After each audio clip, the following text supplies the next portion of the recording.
Okay, Emma. So this is Emma. Hello. Just graduated from the University of Portsmouth. Yeah. English language and linguistics. Yes. Yeah. Yeah. That was just now, right? Just July. now, literally last week. Yeah. Or this. Was it this week? No, it was last week. It was last week. It was last week. English language and linguistics. You got an award. I did. Yes. What was that? Sounds very boastful. Best academic performance in English language and linguistics. Nice. For my year. Nice. Yeah. What did they give you? They give you something? I got a certificate and £25. A bit stingy, but nice. Nice. Yeah. It's better than nothing. It's better than nothing. Yeah. It's better than nothing. I wasn't expecting anything anyway. So. Did you know that there was an award? I got invited to like a prize winners breakfast and I was like, oh, Okay. I guess I've won a prize then. Right, and I only okay. found out what it was when I walked across the stage. Really? Yes. And then, so it's a surprise. Yeah, for me it was. Happy about that? Yeah. Proud Well of myself, I think. Well deserved. Thank you. Yeah. So graduated, award. What are you going to do now? Good question. I'm interested in postgraduate study. Okay. If I What sort of area? Sort of machine learning, natural Okay. language processing, so sort of towards the more Something to do with AI computational. as well? Yeah, yeah. To do with language as well? Yes, yeah. So kind Okay. of, if you think, I guess, how ChatGPT sounds very human, Yeah. it would be sort of the behind the scenes of that sort of Yeah. thing. Yeah. But I'm more interested in taking it down a research avenue for Okay. like computerized models for various Okay. purposes. But we'll see. So this is not something that you've decided yet? It's not set in stone, but that's But sort this is of what you're thinking? where I'm thinking, yeah. So I just feel like, especially because AI is evolving so much, the job market's also changing a Yeah. lot. So Yeah. you kind of almost need to become familiar with it in some Yeah. way to open up lots of doors. Yeah. So it's kind of like a strategic move as well in that sense. Yeah. I mean, strategic. I mean, if you combine interest and strategy, Yeah. that's ideal. Yeah. It's not. It's really good. Yeah. So language. So you chose to do English language and linguistics because you had an interest in language already? Yes, yeah, I've always enjoyed sort of that realm of And doing the academia. degree obviously hasn't killed that interest. No, I wouldn't say so. No. It definitely like Done the opposite. I think yeah. I still enjoy it a lot, and Okay. I think with the degree as well, like kind of opened up other avenues Okay. about language that I Hadn't didn't thought of. realise I Yeah. had a passion for in Yeah. a way. So Yeah. yeah. Yeah. So you speak other languages apart from English? Yes, I speak Albanian, although I haven't practiced in a while, so it might be a bit rusty. I wouldn't know. I wouldn't know. I wouldn't know. So Albanian and English. Yeah. So Albanian, you speak Albanian because I lived there for about 4 years in Albania. in Albania. Right. What age were you when you were there? I was quite young. I was 7 to 11 years old. So from the age of 7 to the age of 11, Yeah. you lived in Albania. Yeah. And when you arrived in Albania, obviously you didn't speak any Albanian. No, none. So you went to school there? No. No. Okay. My parents made the decision to school us at home, Okay. mainly because the area that we lived in Yeah. was quite impoverished. So Okay. the school system was Not great. not brilliant, not down to the teachers or anything like that, but Yeah. resources. Yeah. So, even just having paper to write on and things like that was Wow. Okay. valued. Yeah. Yeah. So, yeah, my parents decided that they would Homeschooling. homeschool us. Yeah. And then also we wouldn't have sort of the language barrier either, because it was also a purely Albanian speaking area as Yeah, well. So there would have been no English No. either. That So would when have you did helped us. that, the homeschooling obviously was in English. Yeah. And what kind of curriculum were you following? So because my parents anticipated coming back to the Yeah. UK, they basically were in touch with UK schools. Yeah. We followed a kind of Okay. UK curriculum as best as we could. So you could do that. So your family could do that. Your parents were able to educate you while you were in Albania, Yeah. following the British curriculum. yeah. Interesting. We had the sort of year by year textbooks, like year 4, year 5, whatever. Yeah. And just went by that. Age of 7, moved to Albania, stayed there for 4 years, but you interacted with the outside world. Yes, of course. So you learned Albanian. Yes. Do your parents speak it? Yes. Yeah, we Both of them? all learn Albanian. My brother as well. You all learned it when you got there? Yes. Yeah. That's amazing. Okay. The whole family learned Albanian. And what do you remember of that process? I mean, was it difficult? Was it very challenging? Was it frustrating? Was it interesting? What do you remember that? I think being so young, you're not afraid to make mistakes. Okay. So I remember my experience Yeah. being more positive because Yeah. I just remember, I'd pick up random words from kids I would play with Yeah. and eventually string that together in sentences. In sentences. It was very natural. It's almost like the learning process. It's very vague to me because it became quite natural. came quite naturally, but then so I learned how to speak first. Yeah. And then after a couple of years, my parents thought it was important for us to learn how to read and write as well. Yeah. A lot of my friends didn't know how to read or write, so I just Okay. learned how to speak. Yeah. And so they found a teacher who teaches Albanian children to speak Okay. English and Okay. asked them if she would be gracious enough to try and do it the reverse The other way and around, just yeah. teach us how to read and write properly. Yeah. And then my parents, I think for them it was a little bit more sort of, they had to use dictionaries and stuff. It was maybe a little bit less intuitive as it was of course. for like a young child. It's always different for an adult. So we had like a lot of dictionaries in the house, sort of Albanian to English and English to Albanian dictionaries. And then I think one of my first really core memories about encountering the language and the Albanian friends we'd made trying to get us to speak stuff was we went round to our friend Marcella's house. She was our neighbour, and she sort of just opened the door and went like "Hoppederen" and then pulled it closed. She was like "Mbuleder," Right, sort of doing this over and over, and then the same with the light switch. And just trying to get us to repeat after quite literally her. a hands-on approach, Because she didn't speak a word of English either. Oh, right. Oh, that was in some way ideal. Yes. So we only had sort of, I think, 2 contacts that really spoke any form of English. And then everyone else, it was sort of like a very broken attempt at communicating with the world around you using objects and pointing and occasionally raising your voice. And you were all doing that. You and the rest of your family, basically, you were all doing that. And so you got to a point where you can then have fairly comfortable conversations. By the time that we finished our stay there, obviously I wouldn't say it about myself now because I don't get to practice very often, but at the time I was completely fluent. Wow.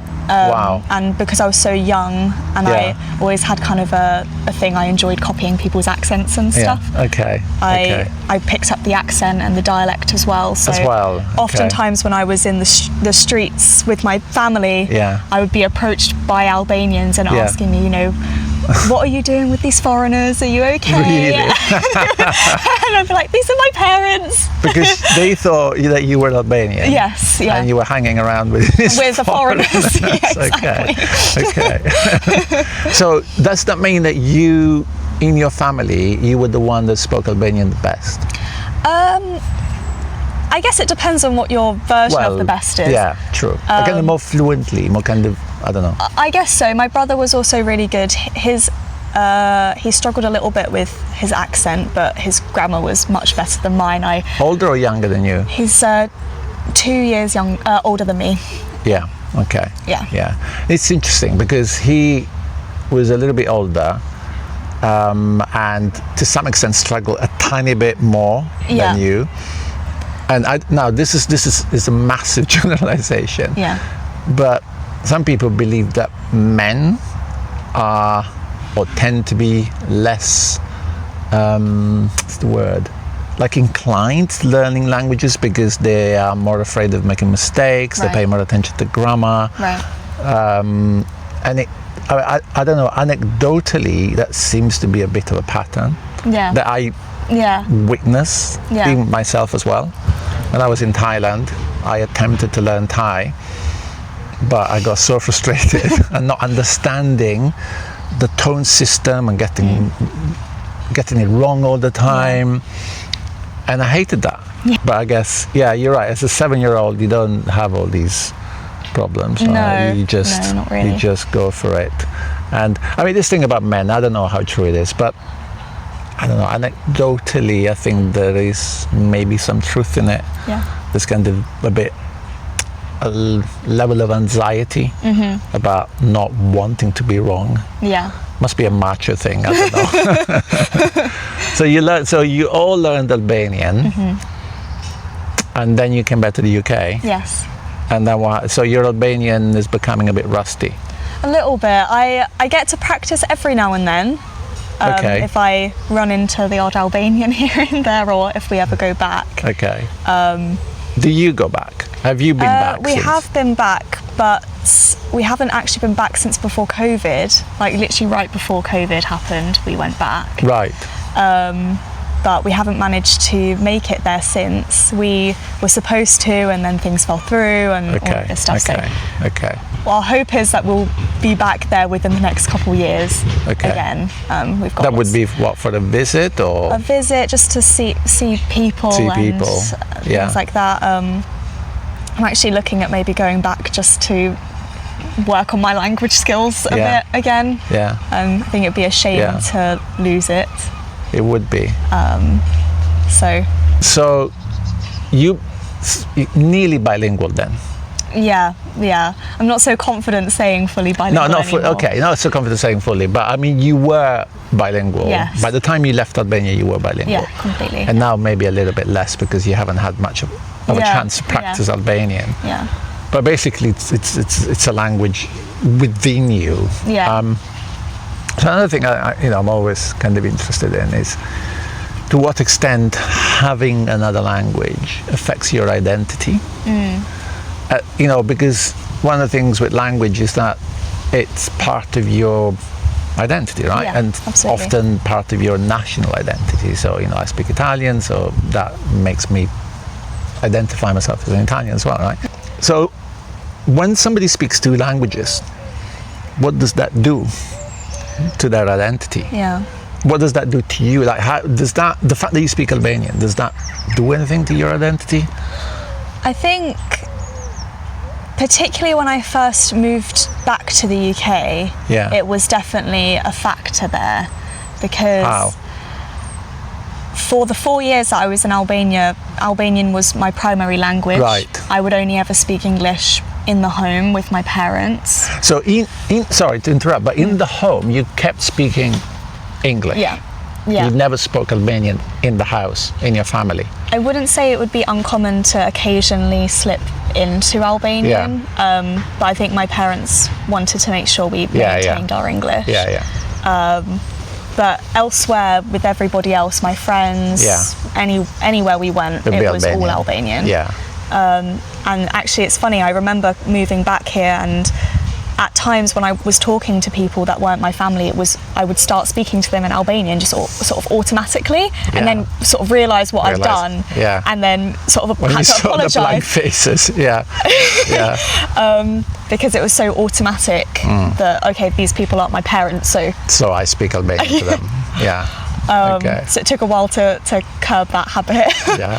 I like that. And obviously my accent, my parents don't have English accents, so when... What do you mean? They have South African accents. So, why is that? So my dad is born and raised South Africa, has been for many generations. My mum's father, so my grandfather, was in the Royal Navy, and he served in South Africa. So my mum grew up there, so she has... So both your parents grew up in South Africa? Yeah. At one point moved to the UK. Yes, yeah. And then at one point moved to Albania. Yes. That's a nice trajectory. Okay. Yes, it's an unusual South one. Africa, Britain, Albania, back to Britain. So they have a South African accent, Yes. which you haven't picked up. No, weirdly enough. Yeah. So, Do you know if you ever had a South African accent when you were really young? I don't think so. Maybe not. All I know is that, you know, when I came back from Albania, people did often ask me where I was from initially. Yeah. I sort of had to assimilate my accent to sound more English because Right. I think the only English I'd been speaking was at home with my parents, Yeah. and then I was speaking Albanian all the time. Yeah. So I think I had a bit of this weird hybrid Okay. kind of, Yeah. you can't really figure out where I was from type of accent. Yeah, okay. Kind of Yeah. a mixture of, I don't know, Yeah. a whole bunch of things probably. Yeah. Yeah. So there was an element of that where I would have to sort of defend the fact that I was English Yeah. to my So you almost like, would you peers. say that you made an effort to sound? I think so, yeah. Yeah. Yeah. If not consciously, definitely subconsciously. So now that actually, the fact that your parents are South African adds this extra layer of mix Yeah. in your identity. Yes. So yeah, so going back to the question about speaking Albanian, and now that we know that your parents are South African, how does all of that affect your identity? I think it's an interesting question because it's, I think obviously I identify as British because that's where I was born and I've spent most of my life. Yeah. But at the same time, there is an element of, well, my identity isn't entirely British because I haven't been raised by, British parents. Yeah. And then I spent a significant time abroad in my sort of formative years. Yeah. So I'd say that I'm British, but maybe not entirely in the way I think. Yeah. All the time. In the way you think. Okay. Yeah, and sort of my perspective on certain things. Yeah. You know, you're a native speaker of English. Yeah. But then you got this other language that's come in and has made things a bit more interesting. Yeah. So you want to remain as much as possible bilingual. Yes, I think it's important to have that as a skill anyway. Yeah. Regardless of how useful people might think that it is. Yeah. And also it was a big part of my upbringing. Yeah. And it shaped a lot of my worldviews and all of these things growing up. So it would be kind of a shame. It would kind of feel like losing a part of myself in a way if I completely forgot the language, which is kind of weird to say, I guess. It's not, but I mean, having another language does, like you say, allow you to see the world slightly differently, doesn't it? Yeah.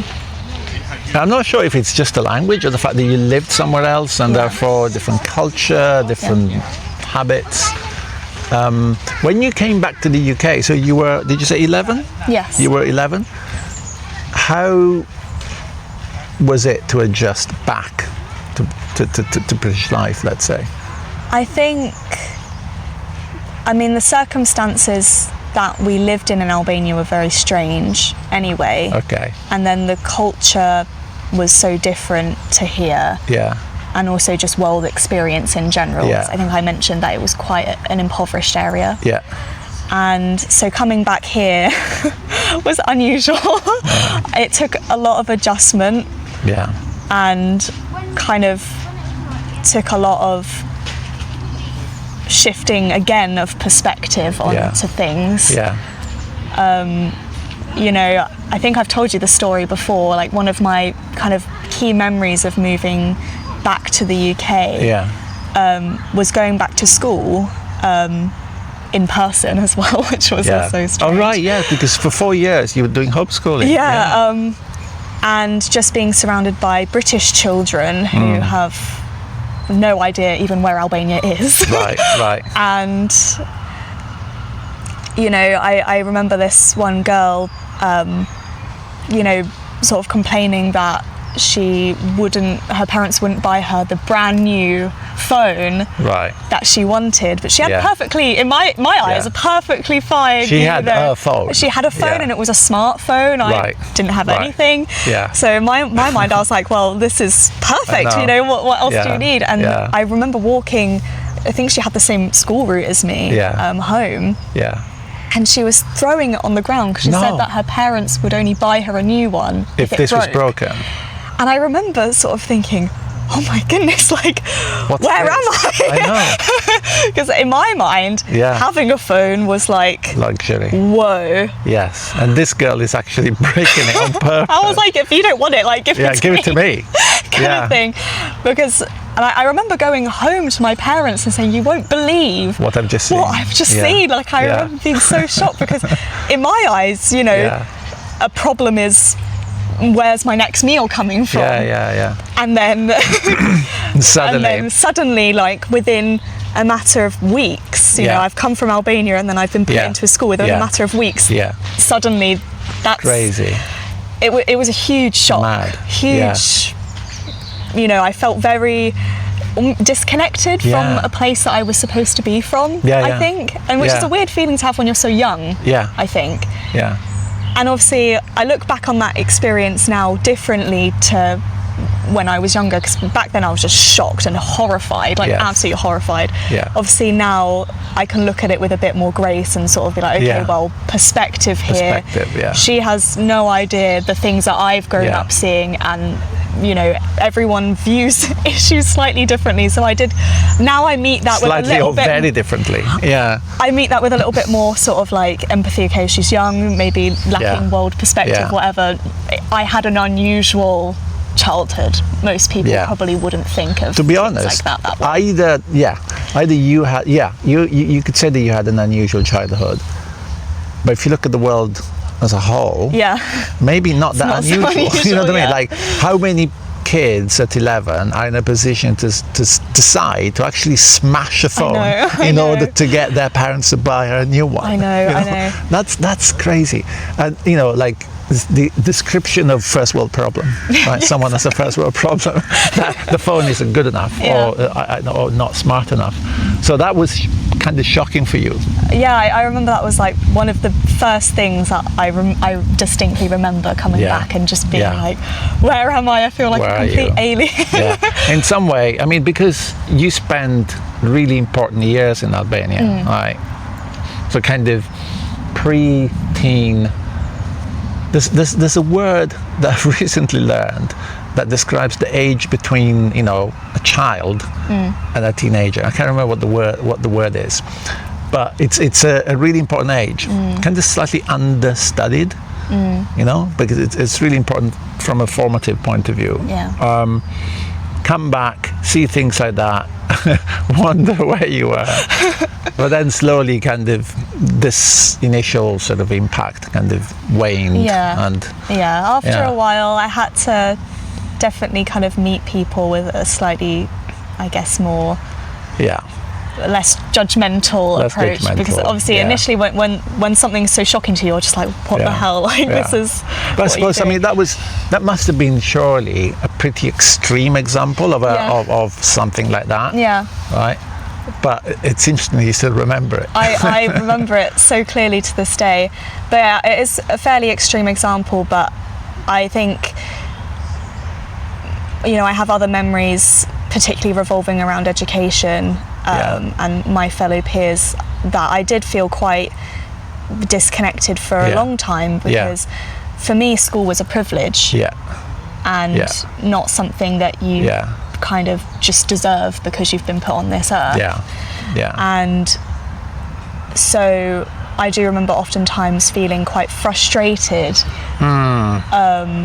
when, you know, people would mess around in class, or they would Yeah. complain and say, oh, school's Yeah. pointless, like, Yeah. why do we have to be here? They just, like, you know, Yeah. whatever, which is a Yeah. very natural thing for a teenager or a young Yeah. person to think, like, Yeah. you know, especially when it's something you're accustomed to having and it's just there and you have to do Yeah. it. Yeah. So I do remember being frustrated often Yeah.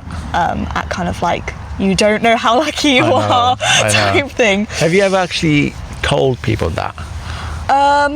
I think often I'm quite good at holding my tongue. Right. I'd like to think. Yeah. But I do remember when I was, must have been about 14, 15. Yeah. We're sort of preparing for GCSEs. Yeah. And I remember just this, one of my friends actually, we ended up having quite like an open conversation. Yeah. Where she was just kind of saying like, I'm not even going to try, like I'm just going to Okay. like give up because I don't like this. Yeah. And I don't need this. Yeah. Whatever, you know, if I can just live with my parents, whatever. And I remember at that point I did say to her, I was like, look, you might not like this, Yeah. but there are so many people that I know personally Yeah. that would kill to be where you have are it. right Yeah. now. So, Yeah. you know, the least you could do is try. Yeah.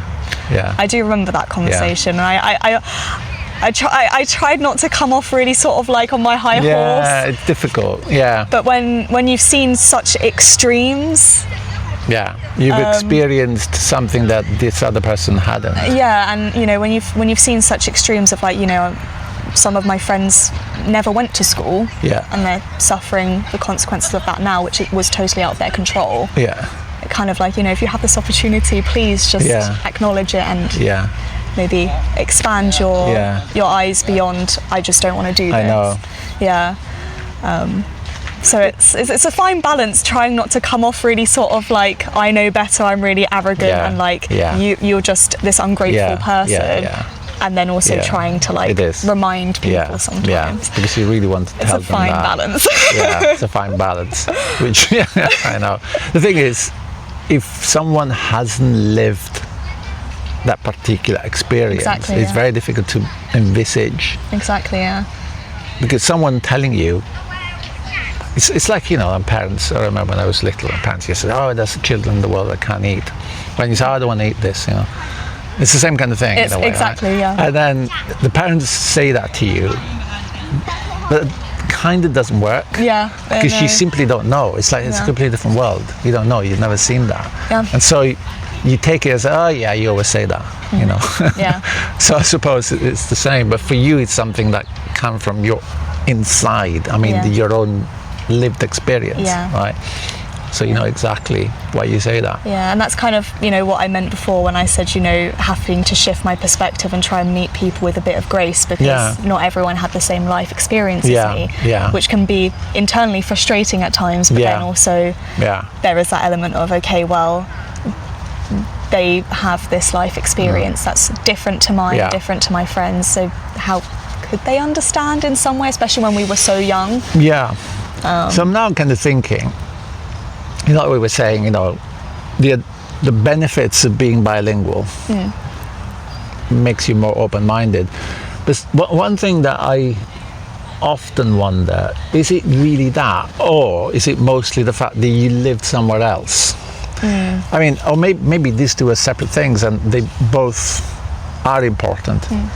You know, speaking a different language. We imagine, or maybe it's difficult to imagine for the same reason we were talking about now, but like if, let's say you learn Albanian, or you learn any other language, I learn Japanese, and you stay in Britain, but you learn Japanese pretty well, right? How does that, I mean, does that have the same benefit to you as an individual as speaking Japanese in Japan? You know what I mean? Like, Yeah. I think I'm becoming more and more convinced that, you know, it's the experience of living somewhere that really opens your mind. Yeah. Even if in this other place, perhaps they spoke the same language as you normally speak, say English. You go and live in Singapore, for Yeah. example, everybody speaks English. It's a different culture. Yeah. The language is a bit different, it's still English. And I think that opens your mind just in the same way as it would if another language was spoken there. I don't know, I'm Yeah. kind of thinking that. Yeah, I mean, I'd say there's definitely always a benefit of learning another language, even Yeah. if you don't live Yeah, there. yeah, But I yeah, would agree yeah. that they are very interlinked experiences. I think that if someone learned, say, French to a really good level but had never been, and Yeah. then all of a sudden they go on holiday to France and they can Yeah. order and stuff for themselves, I'd Yeah. say that's probably feels like a completely different perspective on the language to what they normally have done. Yeah. Yeah, that's true. So I would say it's valuable, but Yeah. I would say that living somewhere and speaking the language, you do get it's kind of like you kind of get in with certain cultural nuances that are kind of non-translatable Yeah. across languages. That's very true. I mean, again, when I was in Thailand, I was really never part of society because I didn't speak the language. Yeah. One other question that I've always been very curious about when people speak two languages or more. There's this kind of myth that you feel differently when you speak a different language. Is that true for you? Like, if you speak Albanian, do you feel somehow different from when you speak English? I wouldn't say I feel different. I would say that my mannerisms might change a bit, Okay. but I do think a big part of that is because of the context I learnt the language, Okay. where, I learnt it Okay. with Albanian people, so then Yeah. a lot of that sort of Yeah. rubbed off on me. Yeah. But I wouldn't say I necessarily feel different. No. It's still you. It's still me yeah, speaking, Yeah. but I might just have a slightly different way of expressing myself in the way I use the language and things like that. Yeah. But a big part of that is cultural anyway, because Yeah. when I was speaking Albanian, I was speaking to Albanians who had a different culture. Again, So yeah. it's kind of, Yeah. it does shift a little bit in that sense. But I wouldn't say I feel like a different person or anything like that. No. And I guess you've never met an English person, or maybe you have, I don't know, an English person in England who also speaks Albanian. No. Never. It's never happened. No, the only Albanian speakers Are actually Albanian are themselves. Albanian, yes. Yeah. Exactly. So you must be pretty unique. I wonder how many of you there are in the UK. I know. I'd be really curious to find out. There must be. Yeah, we need to do a special census of, Albanian-speaking English people. There must be like, I don't know, a handful. Yeah, not very common. Not I very don't common. And the rest of your family, do they still speak it? think. Yeah. Okay. I would say that they probably feel a bit similarly to me. Like, if we went back there for a month or two, it'd probably all come flooding back, like Sure. perfectly Yeah, how for it sure. was. For But then sure. sometimes there's the occasional word that you're like, like what? How do you what say is that? And then, of then you course. hear it and you're like, oh, of course. Well, It's that. it's that. Yeah. So I'd probably say they feel a bit similarly to me in that sense. But they all still speak and have a. You've been good to South grasp. Africa? Yes. You Yeah. have? Okay. Yeah. I haven't been there in recent years, but I went there a lot growing up, sort of as a child and teenager. Okay. Yeah. Yeah. You like it?